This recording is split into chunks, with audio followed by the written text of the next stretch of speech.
You're listening to Answers for the Family with Alan Cardoza, right here on LA Talk Radio.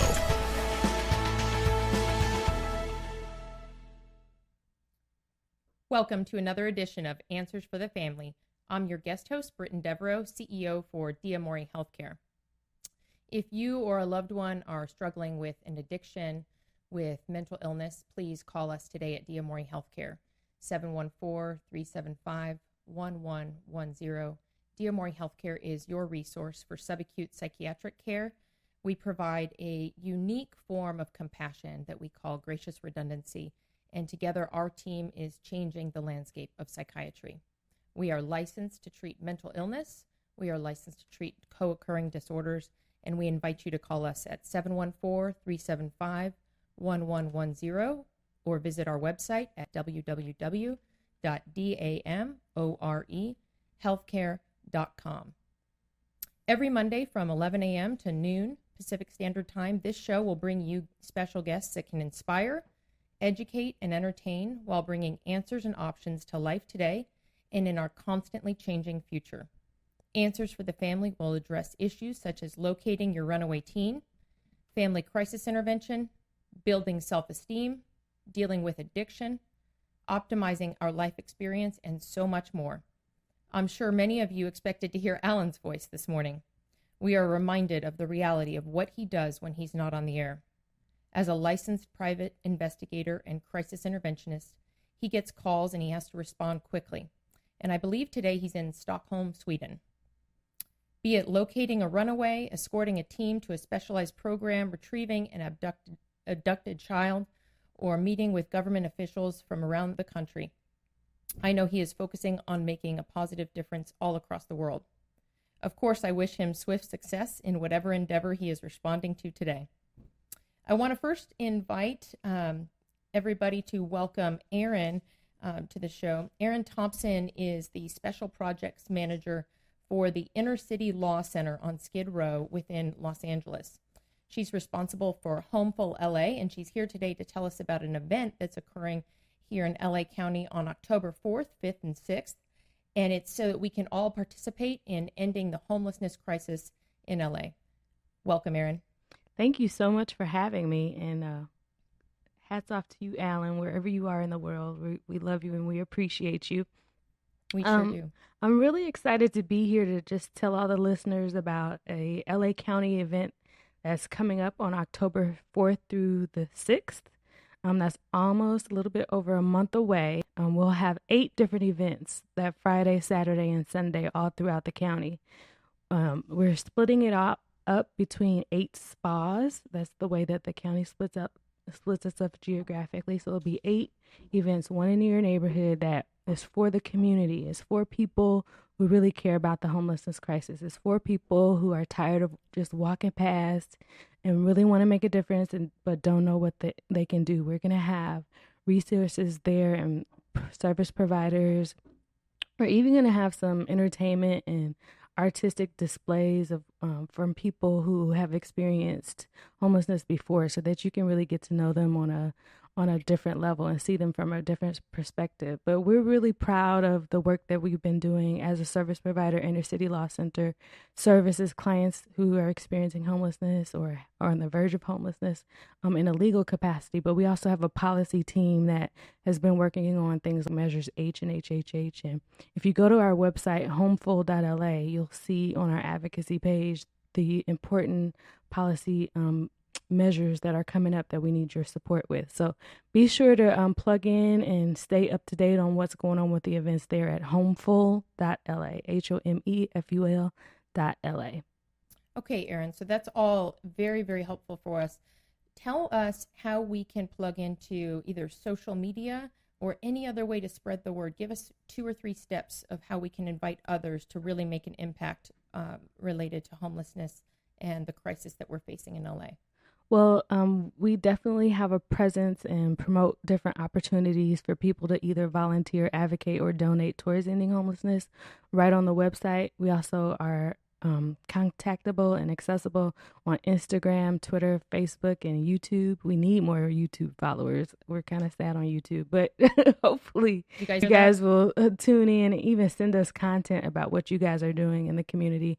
We have a open, we're accepting artistic expressions of people who care about the homelessness crisis now through our website as well. So that's a new creative way for people to get involved. Outstanding.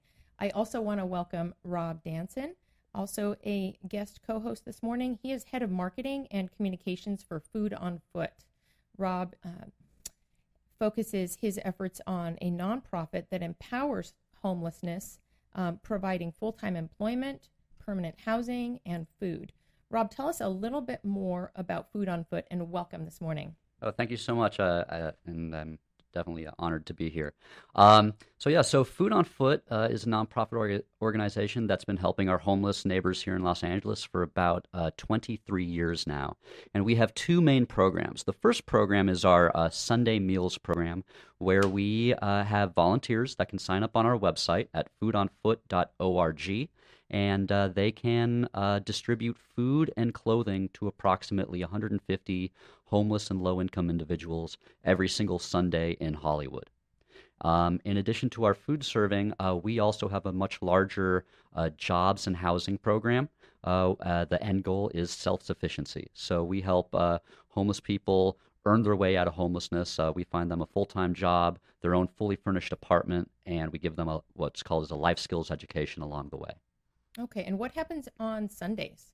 So on Sundays, that's really when the two main programs really come together. So every Sunday from 3 o'clock to 5 o'clock, volunteers can distribute food and clothing.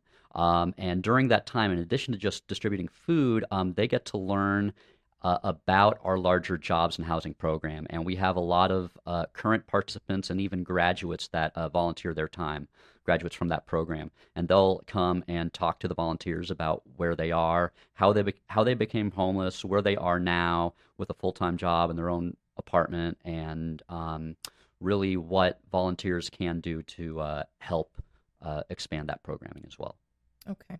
Okay. And if I remember right, 85% of your graduates are still fully employed. Can you tell us a little bit more about that? Absolutely. So we work on a model that we like to call trust first.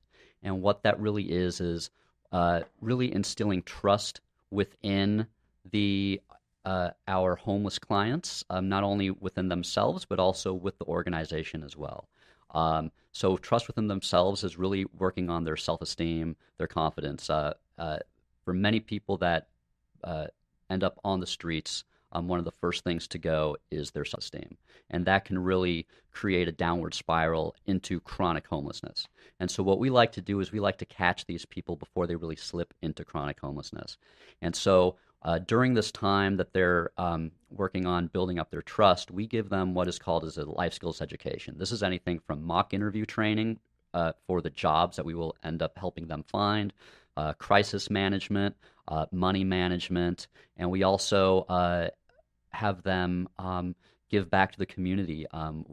They're all involved in volunteer efforts on their own, where they clean up the streets of Hollywood in exchange for food gift cards, but also to instill more of this sort of life skills education. Once they're about halfway through the program, they receive their own fully furnished apartment and a full-time job. At this time, they're still in the program, and they start to receive a paycheck like they would normally do at a full-time job. The only difference is that they give us their paychecks. Now, we do not cash it. We do not spend it. We just basically save it for them. And while they're giving us their paychecks, we provide everything they need to survive. So we give them a bus pass, a cell phone, food gift cards. Their apartment is completely fully furnished. And once they accumulate about $5,000 worth of paycheck savings, they then graduate the program. Outstanding. Thank you so much for telling us about Food on Foot and how we can help out with the event that's coming up. First of all, as somebody that engages mental illness on a daily basis, I am deeply indebted to the work that you're both doing, not just how it's affecting LA County, but all of us in California. So, Rob, Erin, thank you. And thank you for staying in the studio with us today to guest co-host. And without further ado, I want to introduce our topic for today. The topic of today's show is also the topic of the book that the author is sharing with us today, Kari O'Driscoll, One Teenager at a Time, Developing Self-Awareness and Critical Thinking and Adolescence. Kari is a child of the 70s and a Pacific Northwest native. She has been described as a tree-hugging, granola-eating idealist and takes it as a compliment. She writes about social justice, parenting, mindfulness, food, and her family, with their permission. Mm-hmm. After completing degrees in biology, philosophy from Pacific University in Oregon, she went on to work in various healthcare settings before realizing writing was the most compelling activity she could imagine doing. She founded the Self Project in 2015 to share her adolescent social-emotional health curriculum with educators and parents. Kari also writes on her personal blog at www.the-writing-life.blogspot.com. Kari, I want to welcome you to the show, and you can probably share that URL without the pause that I had in there. Welcome to Answers for the Family.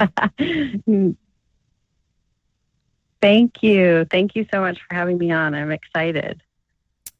We're excited to talk about your book today, One Teenager at a Time. So tell us, when you think about developing self-awareness and critical thinking in adolescence, what's one thing that you want listeners to know about today as we start to look at your book and the curriculum and your passion today? I guess one thing that I really want to share is that I think that teenagers are sort of stigmatized and they get kind of a bad rap.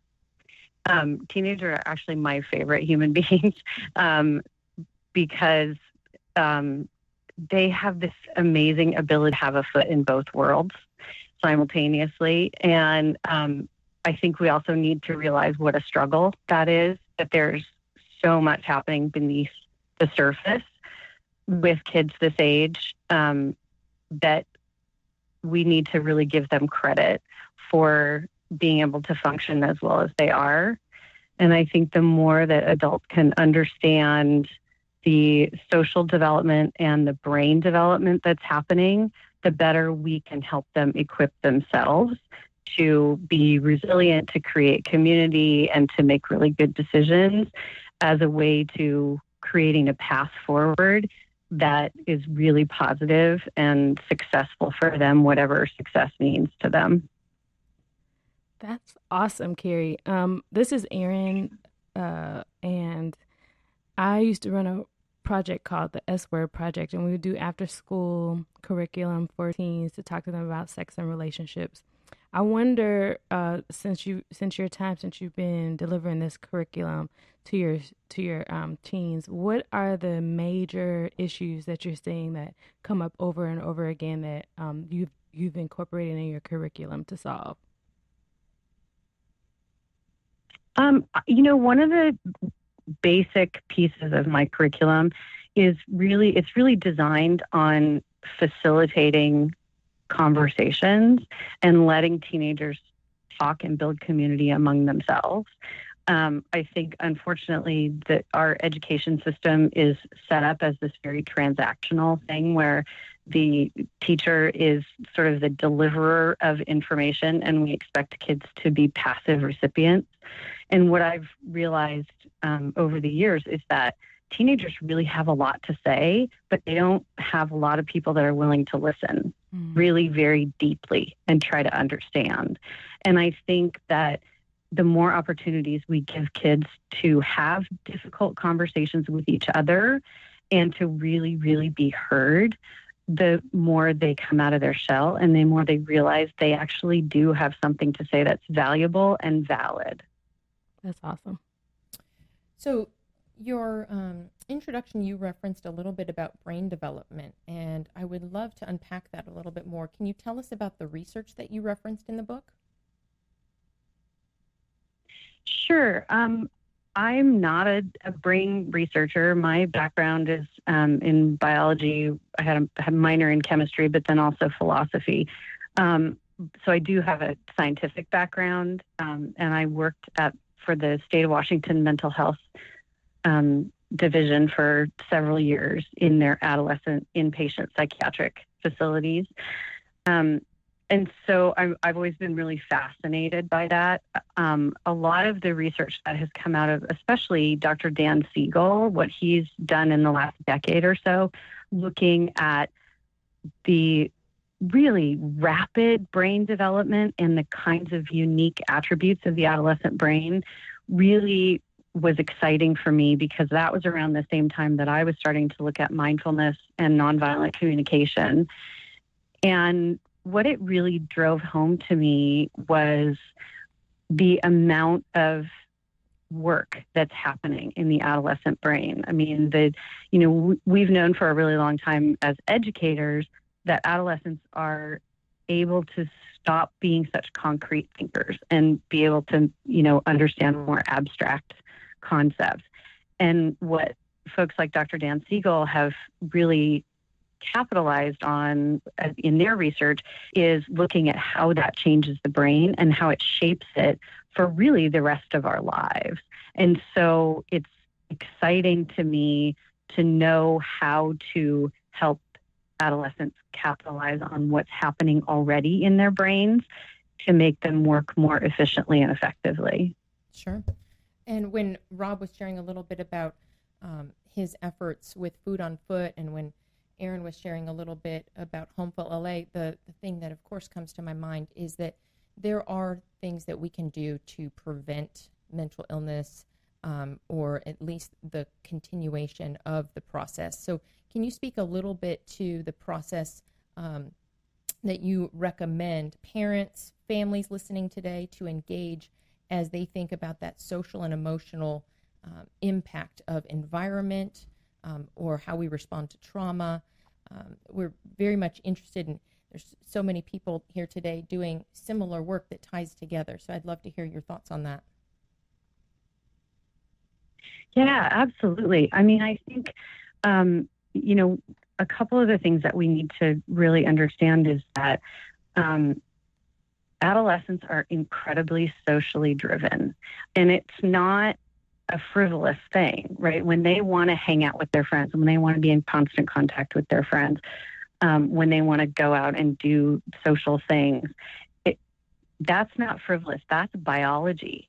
We are socially driven creatures. Our brains get, that hit of feel-good dopamine when we're around other people that quote unquote get us. So, and for adolescents whose brains are really saturated in emotions, there's a portion of the adolescent brain called the amygdala, and that's the fight or flight section of the brain, for lack of a better explanation. During the period of adolescence, which I generally say is between the ages of 10 and like 22 or 23 years old, the amygdala is physically swollen to 3 times its normal size. So every time people roll their eyes and say, "Oh my God, you're being dramatic," or, teenagers are so emotional, they literally have no choice. I mean, that's how their brains are wired. And so it's important for us to recognize that that's who they are and to honor their need for social interaction, because the other piece of that is when you're so emotionally driven, if you feel like you don't belong somewhere, that is literally survival for you. You need to survive, or you need to belong to a tribe of some sort in order to survive. That's, goes back to our caveman history, right? And so if you're a teenager who doesn't feel like they belong somewhere, you are literally feeling like you're in fight or flight mode. And that's not being a drama queen. That is literally biochemistry. And so I think that for educators and parents to understand that, and also help teens understand that, don't get down on yourself for feeling this way. This is perfectly normal.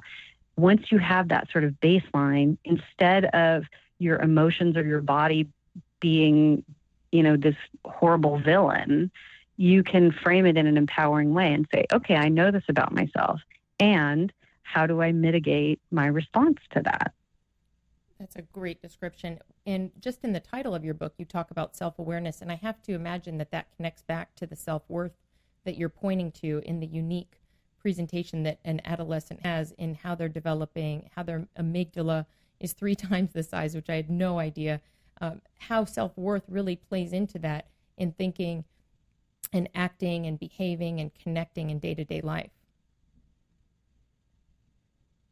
Yeah, absolutely. And I think, and that's part of why what I encourage in One Teenager at a Time is that an adult facilitate conversations among teenagers, because that addresses their need for social connection, but it also gives them that really much needed practice of trying out ideas that maybe aren't super popular or having different perspectives. In a place that's sort of a safe place where folks understand, okay, we understand that this is practice. You need to learn how to have difficult conversations. You need to learn how to feel difficult emotions, and you also need to be validated. And so if we can do that in ways where everybody's on an equal footing, then the adolescents begin to see that their voice is important and that it does matter. And then they're more likely to extend that to other portions of their lives where they can advocate for themselves and they will stand up for themselves and they do have a higher sense of self-worth. What can we take away today thinking about the stress and anxiety facing adolescents today? That's such a big issue. And I think, there are a lot of things that we can do for that. And one of the most important things is for teenagers to have 1 or 2 adults in their lives that treat them with unconditional positive regard. That they know they can go to where there's no judgment. It's not about punishment. There isn't a massive power struggle where I see you and I'm going to help you. I really loved what Rob said about using the model called trust first. And I really wish that we could get to that point in our schools and our homes with our teenagers, where instead of seeing them as, gaming the system or someone who's trying to be manipulative, if we can trust them first. So I think that's the most important thing. The other important thing, I think, is to educate teenagers.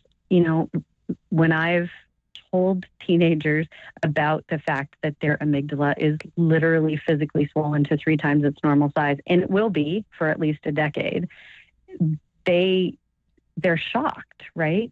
But it's a great view into how it's not always going to be this way, and how when you sometimes do react emotionally in a way that feels disproportionate, you can sit with that for a while, or you can go to a safe adult and work on getting some perspective. So I think those things are, just a couple of really important, pretty basic things that we can do for kids who are dealing with a lot of stress and anxiety. Absolutely. And I noticed One Teenager at a Time also deals with no right or wrong solutions, but instead helps adolescents explore their own values and their own beliefs in a shared space. Can you add to that and share a little bit more about that? Yeah, absolutely. And I think that that's incredibly difficult, especially as a parent, right? A lot of us see our kids as mini versions of ourselves, or we're parenting them through the lens of the way that we were parented. And that's absolutely natural and normal. But it's also important to recognize that what we truly, really want for our kids is to become their own people. And, I've met a lot of teenagers along the way who haven't had an opportunity to explore their own value systems, or, they've never really been asked, what is it that makes you tick? What are you passionate about? And then there are other kids who have thought about that, but who haven't been allowed an opportunity to express that. And I think if we're being honest as parents and educators, what we really want is for our kids to know who they are and live that life that's going to make them happy. But unfortunately, we don't always set systems up like that as parents because we're afraid. We're afraid to let them have that kind of freedom because, especially now, the world is so competitive. You have to have certain SAT scores. You have to have a certain number of hours of community service. You have to have these extracurriculars. You have to go to college, right?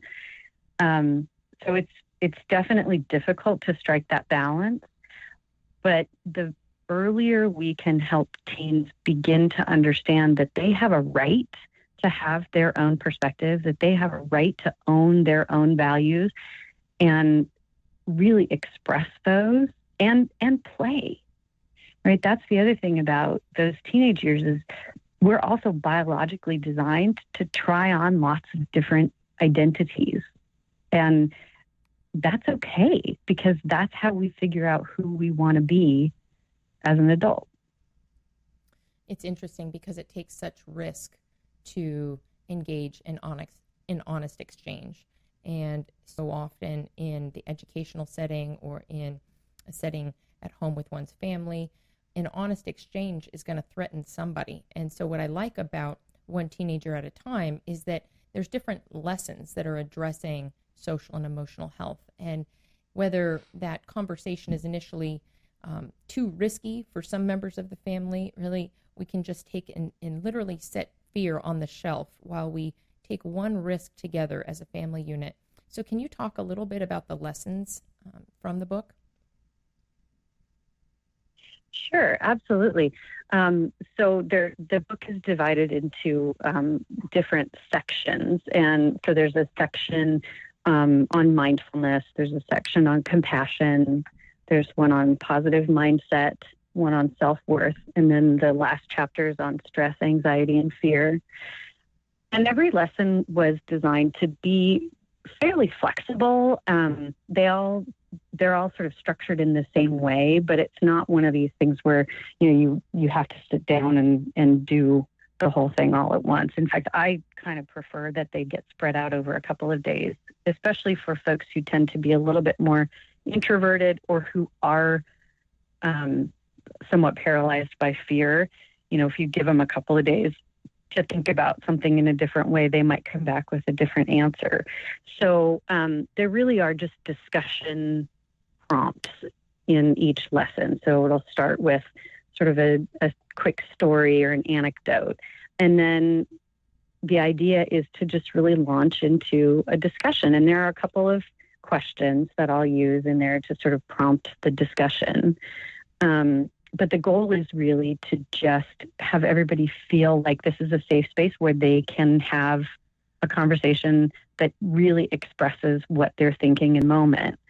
Even if that's fear. I mean, that's part of developing self-awareness, right? Is to be able to feel that feeling in your body. And instead of shutting down the conversation, be able to say to those other people, this is kind of scary. So then after the discussion, there's a little activity for the folks who tend to learn a little bit more kinesthetically as opposed to just verbal or auditory. There's an activity that's related to that particular topic. And then each lesson finishes with a 3 to 5 minute guided meditation or visualization that hopefully sort of sinks part of that discussion and the lesson just really down into each individual person and creates a space for it to just really settle into your bones so that you can kind of absorb and reflect on what it is that you just talked about. Okay. I want to thank everybody who has joined us so far in the show. We're going to take a quick break, and we'll be right back with Kari O'Driscoll, who's talking about One Teenager at a Time. Founded over 30 years ago to meet the needs of families in crisis, Westfield has continually focused on resolving issues that negatively impact families and businesses. Our signature therapeutic transportation service helps to ensure that adolescents in crisis are safely transported to specialized schools, programs, and treatment centers with unsurpassed experience and success. We are supported by our full-service licensed investigation agency that has legally, professionally, and compassionately located hundreds of runaways and teens. We are experienced and qualified to help, offering solutions which may include referrals to our international network of top professionals in the fields of educational consulting, psychology, psychiatry, and investigations. Simply put, West Shield Adolescent Services and West Shield Investigations are the best solutions when your family is facing a personal crisis. Call 1-800-899-8585, 24 hours a day, 7 days a week. That's 1-800-899-8585, or visit our website at westshield.com. Thank you. We're back. I'm joined by Rob Danson, who is representing Food on Foot. He oversees marketing and communications, and joined by Erin Thompson, the Special Projects Manager for Inner City Law Center, and of course, our guest today, Kari O'Driscoll. Hey, Kari. I have a quick question for you. I've been meditating for a while now, and I have a lot of friends that are, practicing mindfulness and meditation. And the one common theme that I hear with my friends, and also that I feel with myself as well, is that meditation is actually a pretty hard thing to kind of tackle, because your thoughts are always kind of running around in your head. And I'm curious to know what it's like for adolescents to meditate. Do you feel that it's easier for them to become really mindful and to really focus on their breathing and not kind of have their thoughts get in the way? I wouldn't say it's easier. I've been meditating for about 15 years, and I still have days where I, feel like I have that super active, crazy mind. That's part of the reason that I created the guided meditations in my book, is because I find it sometimes easier, especially in the middle of a busy day where, think about teenagers, right? They have 6 or 7 or 8 different classes a day that they're expected to get to. Most of them are playing a sport or an instrument or working part-time, or, there's all these other things they have happening. And so I find that with most teenagers, doing a guided meditation or a visualization is easier for them, because it gives you that one focal point, as opposed to the traditional meditation, which is do a body scan or focus on your breath. The bonus, I think, of teaching teenagers mindfulness meditation is that we're creating neural pathways during those teenage years that will make it easier and more likely for them to use mindfulness meditation as a tool as they get older. And that's the beauty, the most beautiful thing about the adolescent brain, is they're pruning away old connections, neural connections that aren't really necessary, and they're further solidifying new ones, kind of almost creating superhighways in their brains to make their brains work more efficiently. And so if we can capture that when they're in their teenage years and really set down that superhighway toward, if I'm dealing with stress, or, or even just if I know that setting myself up for success means meditating for 15 minutes every morning when I get up, if we can teach them that when they're teenagers, then they're way more likely to use that as a go-to tool when they're in their 30s and 40s and 50s. I could definitely see your work, and thank you for the work that you're doing. This is amazing. I could definitely see this being used even in the work that me and Rob do as it relates to transitional age youth who are experiencing homelessness. There are lots of organizations that promote their volunteer and donation opportunities on our site on homeful.la, and I could see how teaching them mindfulness and meditation and just creating safe spaces where they can be heard, would be, after you've experienced the trauma of ending up in homelessness, I know that there's a need for something like this. So I would definitely invite you to reach out to service providers and tell them about your book as well. And Kari, you mentioned about Thank you. I appreciate that. You mentioned that the sorry, go ahead. No problem. You mentioned that the book can be used in the homeroom. So to Erin's point, there's lots of deliveries for this. This content is so important. I think about our work every day at Diomori Healthcare, trying to set the tone for an individual to understand self-compassion, that then with that, they can achieve so many other things in society, and from there, mindfulness and self-worth. So I love what you're doing. And when I think about it, there's lots of ways we can use it in the marketplace. So can you speak to the educator that would want to use this in the homeroom?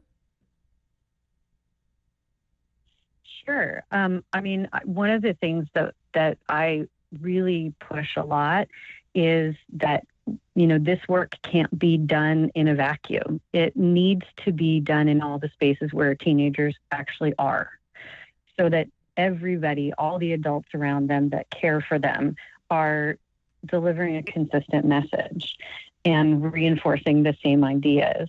And the reason that I like the idea of it being done in a homeroom or an advisory period is, especially when kids get to middle and high school, they may have sort of 10 different teachers, right? But if you have that one consistent teacher who you interact with on almost a daily basis, and if you're in a homeroom where it's the same congregation of kids, but it's hopefully not a homogenous group of kids, this is the perfect opportunity to set that norm of everybody has a voice.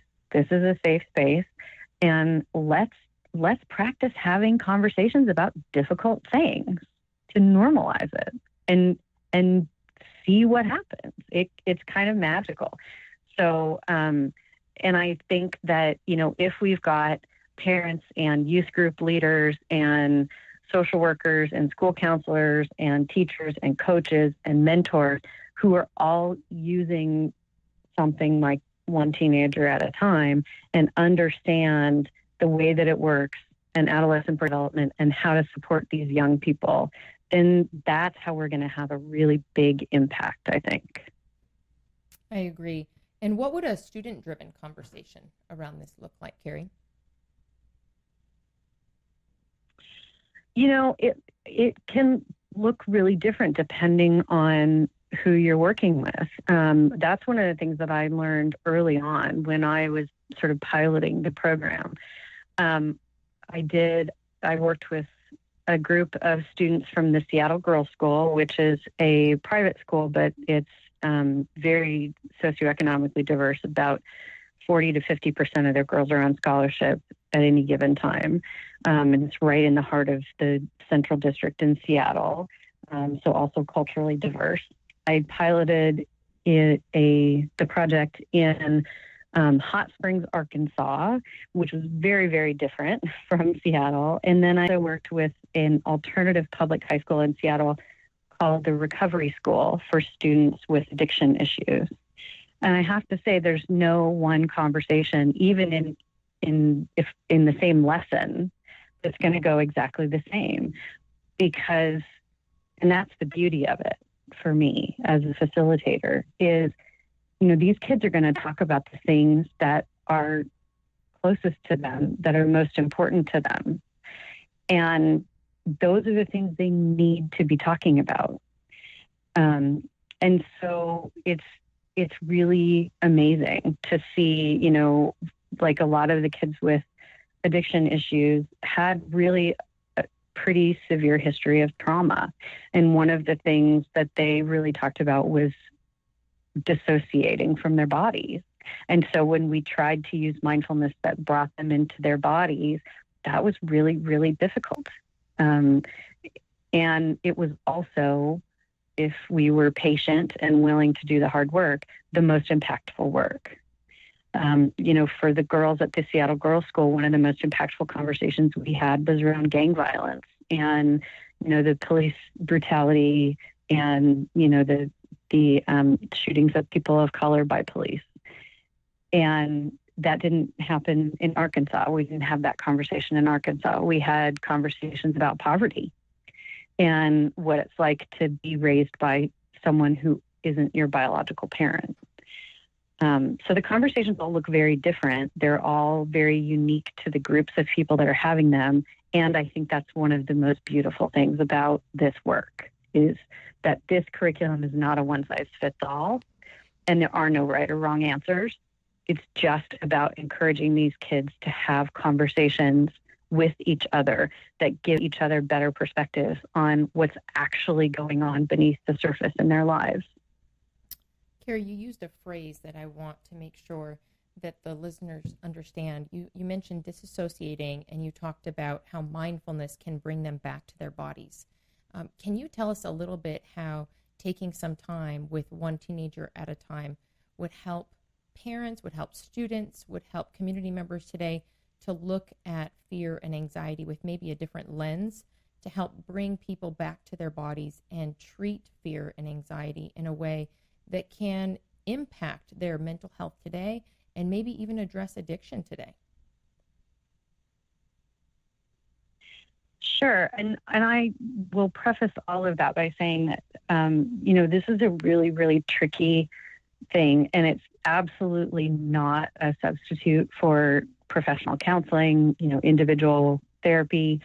For folks who've had especially trauma in their history, being in your body can sometimes be just incredibly scary. And that, again, is because of the way that we're wired. Our bodies go into fight or flight, but sometimes they go into complete dissociation, which is, for people who maybe eat their feelings or decide that they need to start popping Xanax or doing different kinds of drugs, it's because being in your body is so incredibly uncomfortable. That is because, our gut is so linked to our brain. And when we have these really scary or unpleasant sensations or situations that we're in, and we know we can't fight our way out of it, our bodies tend to shut down. And if they don't shut down on their own, we want to shut them down. And so maybe I'm going to drink a fifth of tequila, or I'm going to pop some pills, or I'm going to smoke something so that I can get out of my body. I think it's important for us to know that that's not a moral failing. That's actually sort of a pretty reasoned response, especially if you don't understand that you have other options and you can be in a safe place. Unfortunately, it becomes habitual for a lot of people. And so one of the things that's really important is to educate folks about, your body was trying to protect you, and what you did was understandable, and there are better ways to do that. So we need to create safe places and use baby steps to get people to get back into their bodies. And if we can do that with mindfulness, then we can teach them over time that your body is actually a pretty phenomenal place. It's a pretty amazing machine, and it's not a scary place. And you can see it as a champion for you instead of something that's sabotaging you or something that you can't wait to get away from. In your book, Kari, you mention the protective factors for healthy families. So I want to address that as well, because I think that has a lot to do with families, schools, community members addressing self-awareness and critical thinking in adolescents in a very inclusive way. So thinking about those protective factors, can you share a little bit more about them? Yeah, I think, again, a lot of us as parents, we parent our kids in reaction to the way that we were parented. And there's so much stress on families and educators now to do so many things, and there are only so many hours in a day, that we end up reverting back to, our habitual responses. And so one of the things as parents and educators that we can do is really do some of this work for ourselves and become a little bit more self-aware and a little bit more mindful. What are our goals here? What is it that we're trying to achieve? How can we maintain relationship with our students and our children? And in doing so, how can we create a culture of open conversation and honesty and vulnerability, even when it's difficult? How can we agree to dig in when somebody wants to run away? And then also creating a culture where, as our kids get older, they feel like the balance of power shifts more and more, so that their voice is important and it is heard. It doesn't necessarily mean we have to agree with it at all times. I don't agree with my teenagers at all times, but we do have to allow space for them to exist the way that they exist. And as a mother, thinking about the idea that you talked about earlier about story, how does leading with stories impact the way that a teenager could engage? I think in a couple different ways. First and foremost, not to harken back too much to the brain development, but our brains love story. We actually get a dopamine hit when a story is completed. Whether that's putting together a puzzle and you put the last piece in, or watching or reading a mystery novel and finally figuring out who did it. Our brains are wired to have answers. We want answers. And story is a really great way to begin something. But if you don't have the answer, then we're compelled to examine that. We're compelled to play with it. We're compelled to think about it. And so if we can start with story and leave people with a little bit of a question, then our chances of engaging folks in discussion are amazing, because everybody wants to kind of dig in and go, wait, but what if? Or how about, or maybe it should end this way. And so it's a great way to grab people's attention. And teenagers in particular like to contradict. They want to play devil's advocate. And so it's a great way to engage them in discussion. I find that really fascinating. And I see that come up in the work that we do with teens and also with homelessness, that people respond to authenticity, like to people really being raw and transparent, really sharing what's going on. And I think a lot of times us as adults, we kind of want to look as if we have it all together, and we fall into that trap of even lying or just leaving a lot of details out. But I think even when you share generally with teens and just let them know that you were once a teen and you still experience, trauma or make mistakes, but you find ways to overcome that and still manage to be able to enjoy life and be of service to others. And that's what's not being taught in school. So it's great that we have this tool now. And Kari, I want to point out Yeah, that... I think it is. Ahead, it's Kari. really important to let kids know that we're adults, but we're not infallible. Right. They definitely respond to that and then get a whole new, it just opens up their world, to be able to say that, I'm going to get through this. I have a support system and people that understand what I'm going through and want to be there for me. Yeah. So often, Kari, I hear family members speak about they wish they would have known this about how to help their loved one. They wish that they would have intervened earlier. They wish, right? And so thinking about self-awareness and critical thinking and the key points that you've mentioned this morning about a positive mindset, fear, stress, compassion, mindfulness, I invite families to pick up your book, One Teenager at a Time, Developing Self-Awareness and Critical Thinking in Adolescents, again by our guest today, author Kari O'Driscoll. It is an honor to talk with you through some of the things that are so needed in the marketplace, in the classroom, and at the dinner table. And one of those things that I think is extremely important that we all forget to talk about is play. So keep on teaching us what to do, because honestly, Kari, your work is impacting all the three of us here today and all of our listeners. So thank you. Thank you. I really appreciate it. And I'm so excited about what you all are doing down in LA too. So keep doing what you're doing. And thanks again for having me on to talk about the book.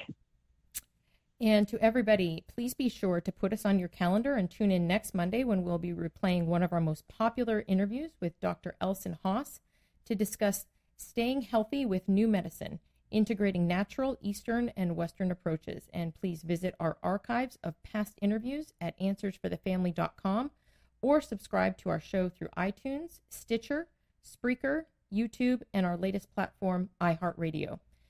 If you would like to hear more from us, please check us out again at Stitcher or Spreaker or YouTube. And please also, while you're there, leave a review. It would help us so much if you would share this information with others. And again, thank you for joining us today.